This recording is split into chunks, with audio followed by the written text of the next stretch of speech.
ടോട്ടോച്ചിൻ്റെ കഥ ഇവിടെ തുടരുന്നു. ഒരു ബ്ലാക്ക് ബോർഡ് മധ്യത്തായി പ്രതീക്ഷിച്ച ശേഷം മാസ്റ്റർ പറഞ്ഞു, "ഇതാ നമ്മുടെ ടൊമോ സ്കൂളിന് ഒരു പാട്ടുണ്ടായിരിക്കുന്നു." അദ്ദേഹം ബ്ലാക്ക് ബോർഡിൽ 5 സമാന്തര രേഖകളും അതിനുള്ളിൽ പുതിയ പാട്ടിൻ്റെ സ്വരവീചികളും വരച്ചു. "ഇനി നാം ഇത് പാടാൻ പോവുകയാണ്, എല്ലാവരും ഒത്തൊരുമിച്ച്." ഒരു മ്യൂസിക് കണ്ടക്ടറെ പോലെ ഇരു കൈകളും ആകാശത്തേക്കുയർത്തി മാസ്റ്റർ കൈകൾ താളത്തിൽ ചലിപ്പിച്ചു. അദ്ദേഹം പാടാൻ ആരംഭിച്ചു. ടൊമോയിലെ 50 കുട്ടികളുടെയും നാവുകൾ ഒന്നിച്ചു ചലിച്ചു. "ഇത്രയുമേയുള്ളോ?" അല്പനിമിഷത്തെ മൗനത്തിനു ശേഷം ടോട്ടോച്ചൻ ചോദിച്ചു. "ഉവ്വ്, ഇത്രയുള്ളൂ," അഭിമാനപൂർവ്വം മാസ്റ്റർ പറഞ്ഞു. ടോട്ടോച്ചന് വല്ലാത്ത നിരാശ തോന്നി. അവൾ ശബ്ദം താഴ്ത്തി പറഞ്ഞു, "അസ്സല് വാക്കുകളുള്ളൊരു പാട്ടായിരുന്നു നല്ലത്." "അത് അപ്രതീക്ഷിതമായിരുന്നു." മാസ്റ്റർ ഒന്നു വിളറി. എങ്കിലും ചെറുചിരിയോടെ പറഞ്ഞു, "അപ്പോ പാട്ട് ഇഷ്ടായില്ല അല്ലേ?"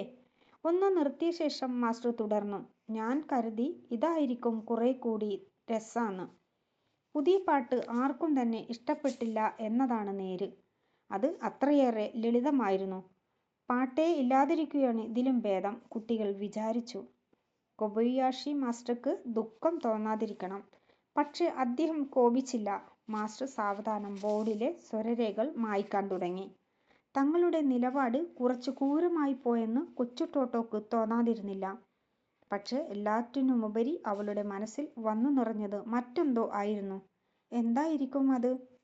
വാസ്തവത്തിൽ കൊബയാഷി മാസ്റ്റർക്ക് ടൊമോ സ്കൂളിനോടും അവിടുത്തെ കുട്ടികളോടുമുള്ള സ്നേഹം ഒന്നുകൊണ്ടും വെളിവാക്കാനാവാത്ത വിധം അഗാധമായിരുന്നു, അതിരുറ്റതായിരുന്നു. പക്ഷെ കുട്ടികൾ അതറിഞ്ഞില്ല. അറിയാനുള്ള പ്രായം അവർക്കുണ്ടായിരുന്നില്ല. സ്കൂൾ ഗാനത്തിൻ്റെ കാര്യം കുട്ടികൾ വളരെ വേഗം മറന്നു. മാസ്റ്ററാകട്ടെ അതൊരു പ്രാഥമിക ആവശ്യമായി ഒരിക്കൽ പോലും പരിഗണിച്ചിട്ടുമില്ല. അങ്ങനെ ബോർഡിൽ വരഞ്ഞിട്ട സ്വരവീചികൾ മാഞ്ഞതോടെ അക്കാര്യത്തിന് തിരശ്ശീലയും വീണു. പിന്നീടൊരിക്കലും ടൊമോഗോയിന് ഒരു സ്കൂൾ ഗാനം ഉണ്ടായിട്ടില്ല. ഒക്കെയും തിരികെ കോരിയിടുന്ന വിദ്യ. അതെന്തൊരു ദിവസമായിരുന്നു! ടോട്ടോച്ചന് ഏറെ പ്രിയപ്പെട്ട പേഴ്സ് ടോയ്ലറ്റിനടിയിൽ വീണുപോയ ആ ദിവസം. മുൻപൊരിക്കലും അവൾ ഇത്രയേറെ കഠിനമായി അധ്വാനിച്ചിട്ടില്ല.